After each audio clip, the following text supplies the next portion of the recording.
Channel. मैं हूँ हुदा शाह और जो मेरे साथ बैठी हैं वो किसी भी तारीफ की मोहताज नहीं हैं और आप लोग इनको टेलीविज़न स्क्रीन्स पे तो देखते ही हैं करंट अफेयर का शो करते हुए, लेकिन साथ साथ यूट्यूब पे भी इनका बोलबाला है। जी बिल्कुल, मेरे साथ हैं समीना पाशा। थैंक यू, आपने मेरे लिए वक्त निकाला।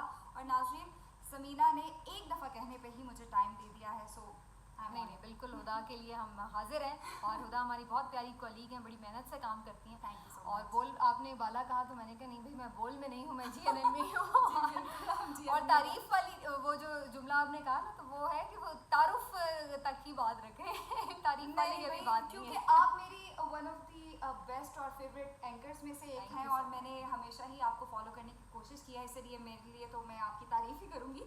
तो समीना, इससे पहले कि मैं पॉलिटिकल सूरत हाल पे आपके एनालिसिस लूँ, उससे पहले यूट्यूब पे चूँकि आपके डेली ढांसों किस्म के ब्लॉग्स आ रहे होते हैं, तो उस हवाले से पहले मुझे बताएं, आपको डर नहीं लगता है? और मैं ये सवाल क्यों कर रही हूँ वो हमारे नाज़रीन को भी पता है और आपको भी पता है। नहीं, डर अल्लाह का शुक्र है कि नहीं उस तरह से लगता। और ऑनेस्टली मेरी कोशिश ये होती है कि आप बात करें, लेकिन हम चूँकि कोई मुल्की मफाद के ख़िलाफ़ तो बात नहीं कर रहे बिल्कुल ऐसे हैं और ना हम किसी पर्सनल गेन के लिए कुछ आउट ऑफ द वे जाके बात कर रहे हैं। तो एक हक और सच बयान करना है, तो हक और सच बयान करने में किस बात का डर? और आपको मालूम होना चाहिए कि आपने बात कहाँ करनी है और कैसे करनी है। और इसमें मेरा ख्याल है कि जब आप हक सच पर होते हैं ना, तो अल्लाह ताला की तरफ से आपके अंदर ना खुद ही एक करेज भी आ जाता है। ऐसा ही है, ऐसा ही है, बिल्कुल। अच्छा, ठीक है, डर की तो बात मैंने कर ली। तो अब थोड़ा सा पर्सनल सवाल आपके करियर के हवाले से। कितना अरसा हो गया, मुझे तो पता है, लेकिन नाज़रीन को बताइए कि आपको इस फील्ड में कितना अरसा हो गया है और आप जर्नलिज्म में कैसे आए? ये बड़ा कंट्रोवर्शियल क्वेश्चन है क्योंकि इससे आप मेरी उम्र का तयन कर लेंगे। लेकिन जर्नलिज्म में जी तकरीबन 15 साल हो रहे हैं।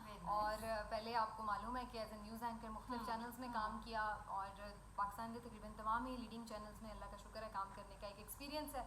उसके बाद अभी 4-5 साल तकरीबन हो रहे हैं करंट अफेयर शो होस्ट कर रही हूँ और तकरीबन 1 साल से मैंने ये सोशल मीडिया पर ज़रा यूट्यूब का सिलसिला, वीलॉग्स का सिलसिला शुरू किया।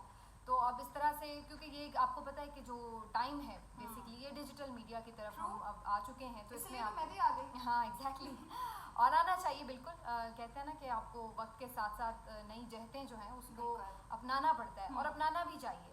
और क्योंकि आप बेसिकली हम बात कर रहे हैं, तो फिर जो भी उसके लिए प्लेटफॉर्म दस्तयाब है, चाहे वो लिखने का प्लेटफॉर्म है, चाहे वो बोलने का अपने शोज़ की हद तक है, या फिर वो वीलॉग्स हैं, जिस तरह भी कोई अपनी बात कम्युनिकेट करना चाहता है तो उसको मेरा ख्याल है करना। और मुझे लगता है समीना कि अगर आपको पता है ना कि आपका कंटेंट अच्छा है और सॉलिड है, तो इसमें घबराने की ज़रूरत भी नहीं है कि आप सोशल मीडिया पे आके अपना कंटेंट जो है वो डिलीवर कर सकें।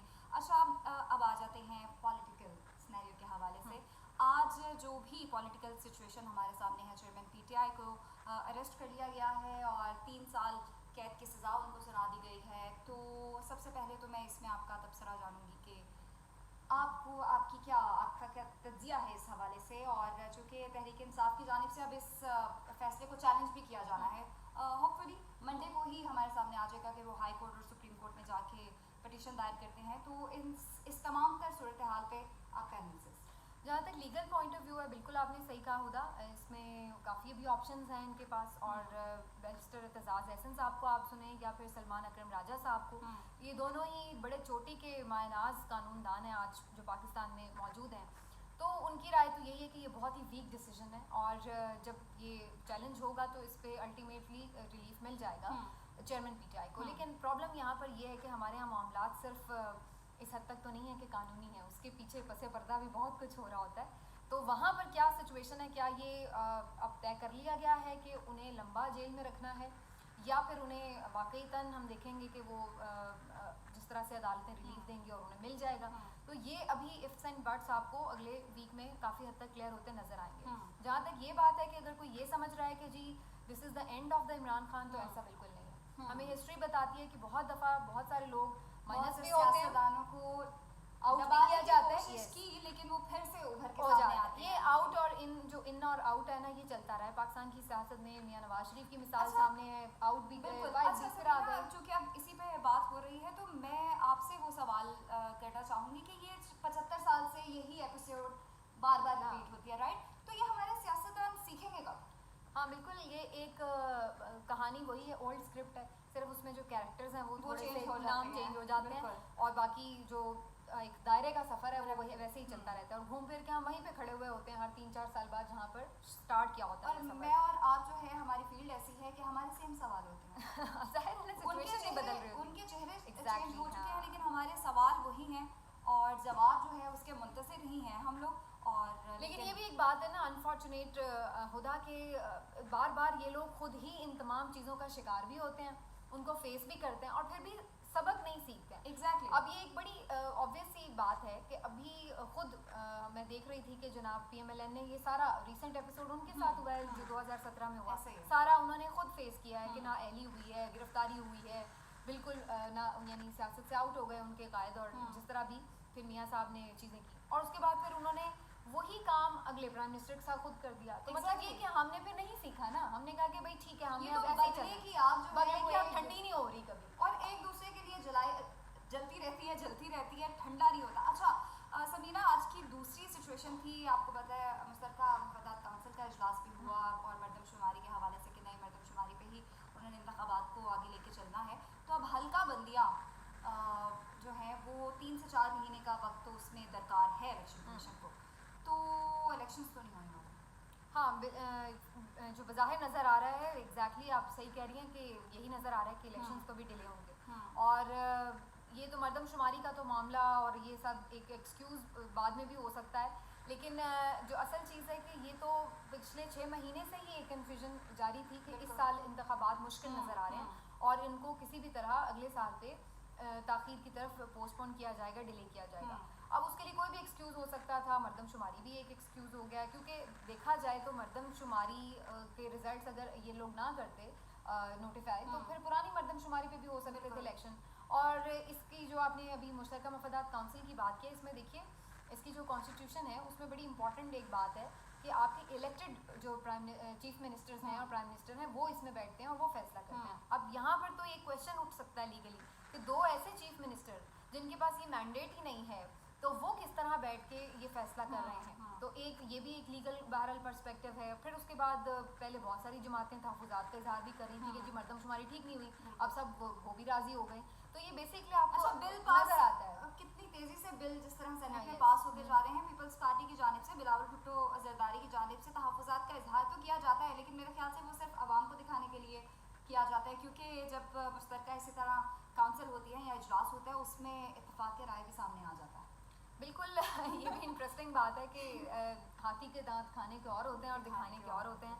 तो ऊपर ऊपर से हम देखते हैं कि वो एक आपने याद होगा कि गिलानी साहब के दौर की बात है कि ये बड़ी बात आउट हुई थी जो उस वक्त की विकीलीक्स में आई थी बात कि जनाब आप ड्रोन हमले करते रहें। ये कहा गया था जरदारी साहब की जानिब से, पीपल्स पार्टी की जानिब उस वक्त हुकूमत थी कि आप ड्रोन हमले करते रहें, हम वैसे वैसे एहतजाज ऊपर से करते रहेंगे लेकिन अंदर से आपको इजाज़त है। तो ये वही वाली सूरत हाल है। अगेन पॉलिसी नहीं बदली लगता है पीपल्स पार्टी के आके बाहर वो अपने जमहूरियती एक जमहूरी पार्टी होने का दावा और जो बहुत सारी चीज़ें वो भी अपना एक स्टेटस मेंटेन रखना चाहते हैं कि जी हम तो बड़े आइन और कानून के पाबंद हैं और बड़े उस तरह, लेकिन अंदर से अगेन वही बात है कि आपकी डोरियां सारी पीछे कोई और हिला रहा है। प्लस आपको ये नज़र आ रहा है कि फिल वक्त आपका उनके साथ चलने में ही सर्वाइवल है, तो आप चाहे हंसकर चाहे रोकर वो सब काम करने के लिए तैयार हैं, क्योंकि आपको मालूम है कि अगर हम आवाम तो हमें पहले ही इस वक्त गुस्से का शिकार है हमारे खिलाफ, अगर हम उस तरफ से भी हाथ छुड़वा बैठे तो फिर हमारा वाली वारिस कौन होगा। अच्छा,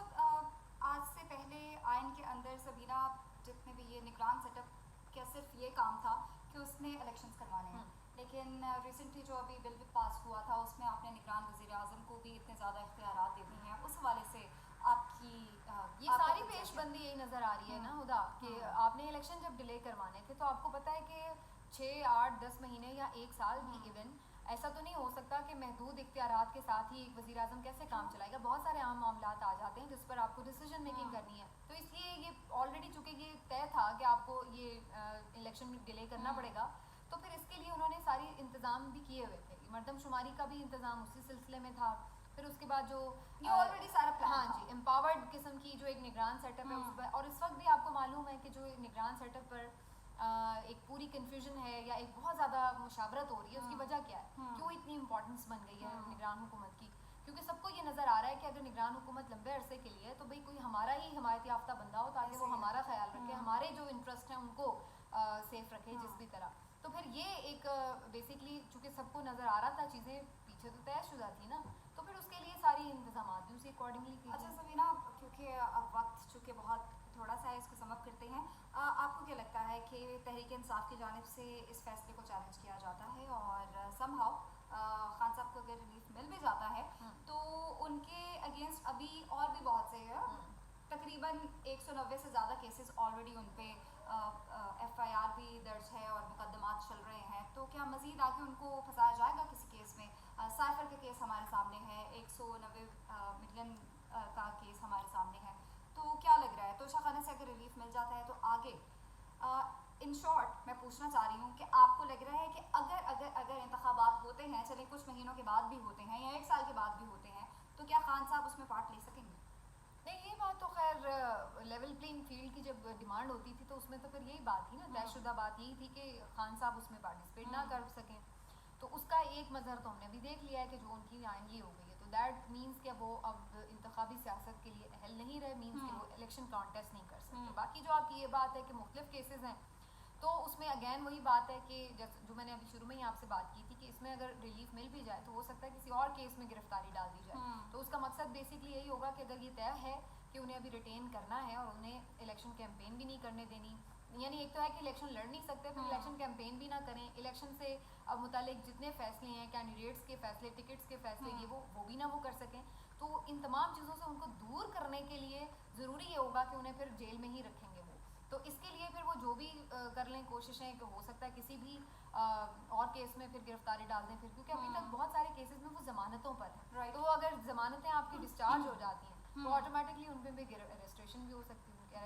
thank you so much Sabina, बहुत अच्छा लगा आपके साथ इस तरह बैठ के बात करने में। जाते जाते ऑडियंस को और जो यंगस्टर्स जो डिजिटल मीडिया पे आना चाह रहे हैं उनके लिए अगर कोई मैसेज देना चाहें आप?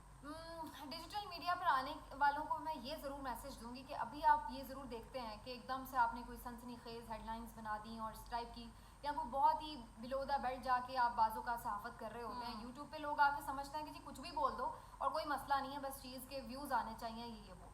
तो ये वक्ती तौर पर आपके लिए कामयाबी का एक ज़रिया तो बन सकता है कि जी आपकी कोई हेडलाइन से मुतासर होकर या कोई बहुत कंट्रोवर्शियल किस्म की बात से मुतासर होकर कोई आपके थोड़े ज़्यादा बेहतर व्यूज़ आ गए, लेकिन ये लॉन्ग लास्टिंग नहीं है। लॉन्ग लास्टिंग चीज़ हमेशा वही होती है जो क्रेडिबल होती है। तो आप जब भी बात करें, चाहे वो किसी भी प्लेटफॉर्म पे आप बात करें, उसको जिम्मेदारी के साथ करें। और जब आप क्रेडिबिलिटी के साथ बात करते हैं तो वो आपकी लॉन्ग लास्टिंग होती है। फिर जो व्यूअर आपके साथ जुड़ता है वो फिर जुड़ा रहता है। बिल्कुल। इस दौड़ में मत जाएं कि व्यूज़ किस चीज़ में आ रहे हैं, नहीं आ रहे हैं, बल्कि इस चीज़ पर जाएं कि आपकी बात क्रेडिबल होनी चाहिए। थैंक यू समीना, आप लोगों ने फीडबैक ज़रूर देना है और इसके अलावा आपके कोई क्वेश्चंस हो वो भी आप कमेंट्स में ज़रूर बताइएगा। लाइक कीजिएगा, सब्सक्राइब कीजिएगा। अल्लाह हाफ़िज़। और मैं ये ज़रूर कहना चाहूँगी कि हुदा बहुत अच्छी मेहनती जो जर्नलिस्ट हैं और आप इनका चैनल सब्सक्राइब ज़रूर करें और इसको बिल्कुल ज़्यादा बढ़ाएं और बिल्कुल इंशाल्लाह आपको बड़ा ज़बरदस्त कंटेंट इससे मिलेगा। Thank you Samina. अल्लाह हाफ़िज़।